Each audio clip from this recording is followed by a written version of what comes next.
Hi, do you have recurring negative thoughts? As a spirit performance coach, in this video, I'm going to share how to overcome recurring negative thoughts. I'll share with you a comprehensive, holistic, sustainable, lasting, long solution that will free you from recurring negative thoughts. You ready?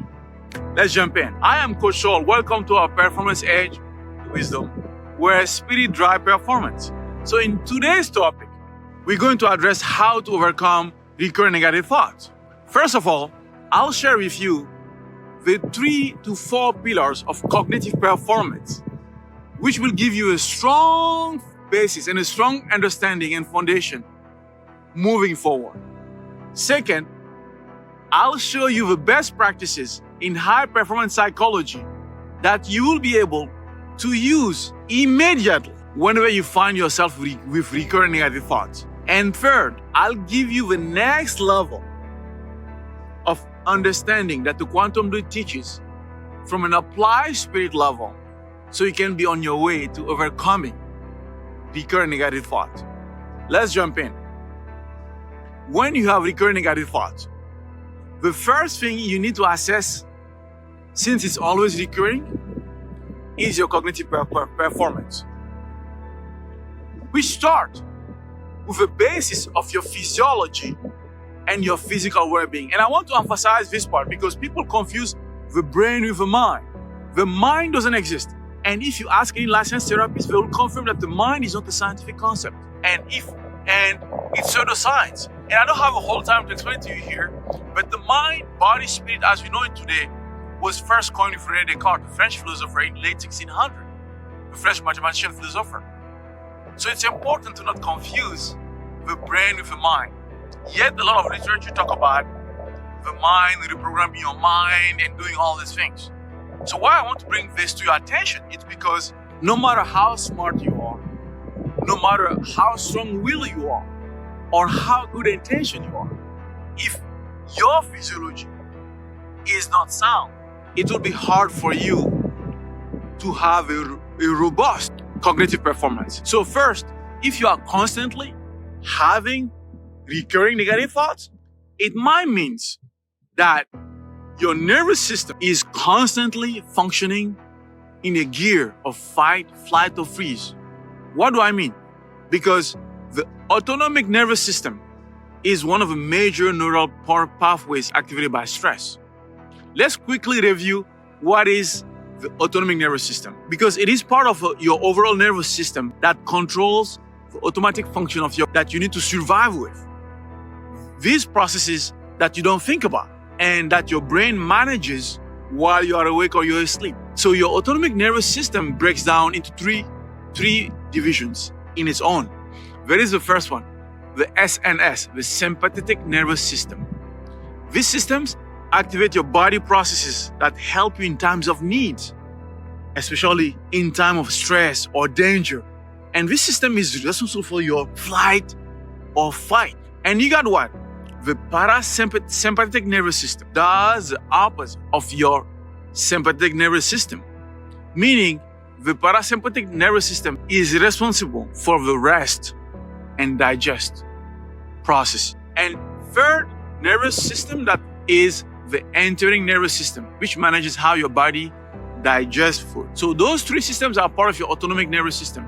And the reason it's relevant to you is because your sympathetic and your parasympathetic nervous system, they create a balancing act.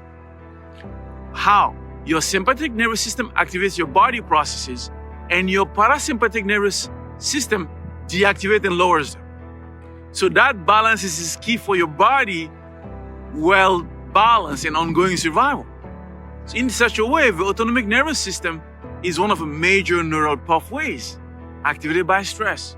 So in situations that are often associated with chronic stress, such as depressive disorders, you need to learn how to take charge of that balance, how to make sure that that balance exists. The answer is simple. You need to understand how your brain cells communicate via the neurotransmitters.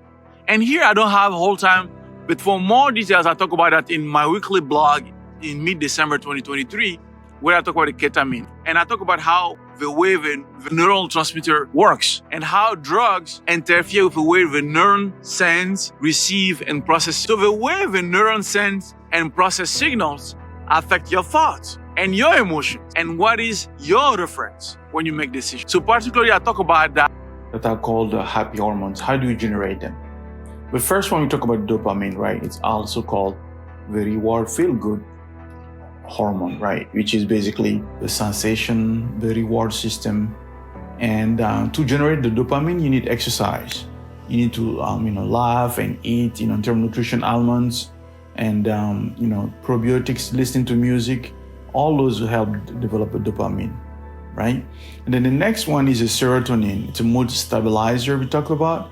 The key to generate that is to get outside, have sun exposure, to exercise with friends, hike, walk, have some deep breathing exercise, yoga, meditation, daily journaling, probiotics. And so that helps regulate the mood, right? Your sleep, your appetite, digestion, learning ability, and your memory.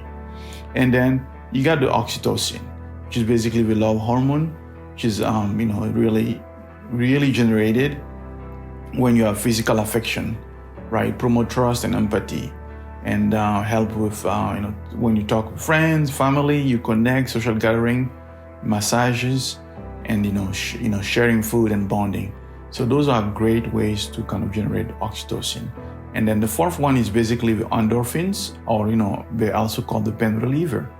They kind of really generated when you exercise, eat some spicy food, music performances, dancing. In that, the body produces, in response to stress or discomfort. So those 4 hormones are really useful when you talk about, generating those kind of, neurotransmitter that will work on your neurons and that will work on your mood. So this is how it's connected. So I don't have time to get into more details, but now I hope you have clear tools, clear activities you can do to activate those 4 neurotransmitters. But now, the real question is, why all this relevant? Because in high performance, specifically when you zoom into spirit performance coaching, which is my specialty, you need to understand that the changes in cognitive performance, that's important because different frequencies of the brain will give you access to different information.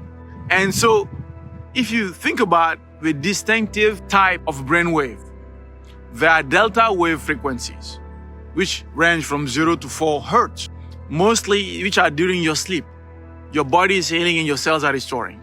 And then you got your theta brainwave, which is between 4 and 8 hertz.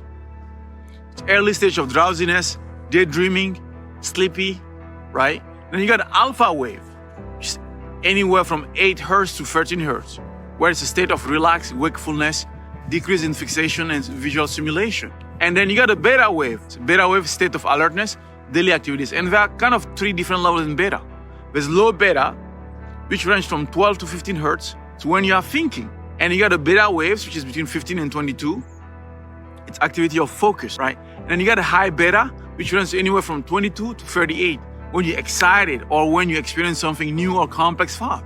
And then you got the gamma wave, which are the fastest brain wave. It's anywhere from 30 to 80 hertz, highly alert and you're conscious. Why all this is relevant? Again, it is because different frequencies will give you access to different information. So it's all connected. Because the delta brain wave frequencies, they are accessed when you are in deep sleep. And so I want to share this because these foundations are key. Basically, in order for a tree, like I'm here right here in the forest, in order for a tree to produce amazing fruits, to make sure that the tree is well hydrated in a rich soil. Or similarly, if you talk about a computer or a platform to function optimally, you need solid and strong hardware. Yes? First, before you can talk about the software. And that is what I want to address here first. Because whether you talk about a natural system like a tree or our body or a manufactured system, our approach in the quantum though is that holistic, inclusive approach of the human dimensions from first a scientific perspective, which we just addressed today, and second, the second part, we'll talk about the high performance approach and psychology, and third, we'll talk about the spiritual dimension. So today in part 1, what I wanted to address, the scientific part, right? that's not addressed much. So I want you to consider that. And I know there's a lot I throw at you, but if you want to know more and you want to continue this conversation with me, please sign up to our brand new community, Performance Edge Wisdom Community. And the link is below. And you will get access to more tips and relevant answers to your real problems. The link is again in the comment below. And also, if you have any issue you want me to talk about, you can submit them in the comments or request a specific video in www.thequantumdo.com/video. Or if you want me to be discreet and you need the NDA, please send an email to support@thequantumdo.com. Don't forget, failure is a necessary prerequisite to human excellence. Till next time, live your truth. And I see you in the part 2.